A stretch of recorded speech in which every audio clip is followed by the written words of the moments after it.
بسم اللہ الحمد للہ والصلاة والسلام علی رسول اللہ. آؤ تجوید سیکھیں آسان طریقے سے. سبق نمبر 1 تعارف.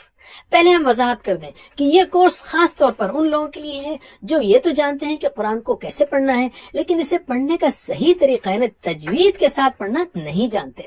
تجوید کیا ہے؟ مخارج و صفات اور تلاوت کے قواعد کا لحاظ رکھتے ہوئے قرآن کو پڑھنا. یہ تینوں چیزیں موجود ہیں قرآن کے ہر صفحے پر بلکہ ہر سطر میں، اس لیے اس کا جاننا ضروری ہے. قرآن مجید اللہ تعالیٰ نے جبریل علیہ السلام کے ذریعے محمد صلی اللہ علیہ وسلم پر نازل کیا.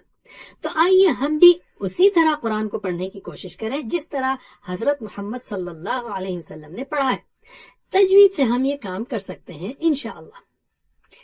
اللہ کے رسول صلی اللہ علیہ وسلم نے فرمایا، جو شخص قرآن کو اچھی آواز سے نہ پڑھے، خوش الحانی یعنی اچھی آواز سے نہ پڑھے، وہ ہم میں سے نہیں ہے. استغفر اللہ او کما قال صلی اللہ علیہ وسلم. یاد رکھیے اچھی آواز سے پڑھنا کافی نہیں ہے. اگر حروف کے مخارج صحیح نہ ہو، حروف کی صفات درست ادا نہ ہو اور تجوید کے قواعد میں غلطیاں ہوں. مثلا مخارج کو لیتے ہیں، واللہ علیم، اگر کوئی اس کو اس طرح پڑھے واللہ علیم تو مطلب ہوگا، علیم کا مطلب اللہ جاننے والا ہے، علیم یعنی اللہ دردناک ہے. استغفر اللہ، کتنی بڑی غلطی ہوگی. صفات میں غلطی ہو سکتی، جیسے اللہ اکبر ہے، اس کو اگر کوئی پڑھے اللہ اکبر، یہ اچھا نہیں لگتا، یہ جو ہے نا عربک نہیں ہے. قواعد میں غلطی ہو، جیسے خلقنا، اس کے بجائے کوئی اس کو خلقنا پڑھے تو معنوں میں زبردست تبدیلی آ جاتی ہے، بالکل الٹ پلٹ ہو جاتا ہے. خلقنا یعنی ہم نے پیدا کیا، خلقنا ان عورتوں نے پیدا کیا، بالکل ہی مطلب کی جان ہی نکل گئی.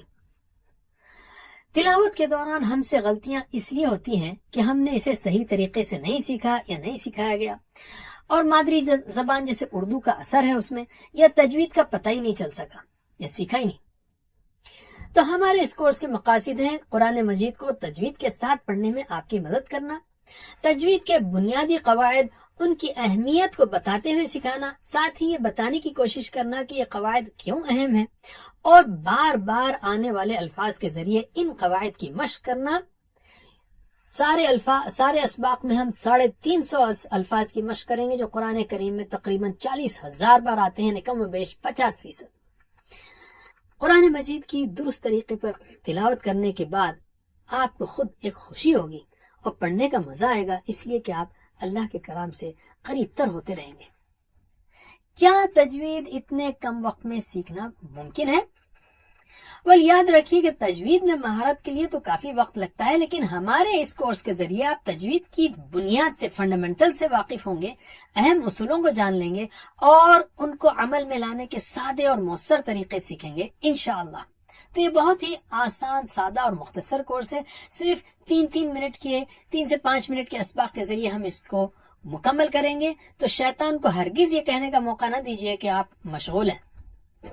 اللہ سے دعا ہے کہ ہمیں قرآن مجید کی تلاوت کرنے، سمجھنے، عمل کرنے، پہنچانے کی توفیق دے. جزاکم اللہ خیر. والسلام علیکم ورحمۃ اللہ.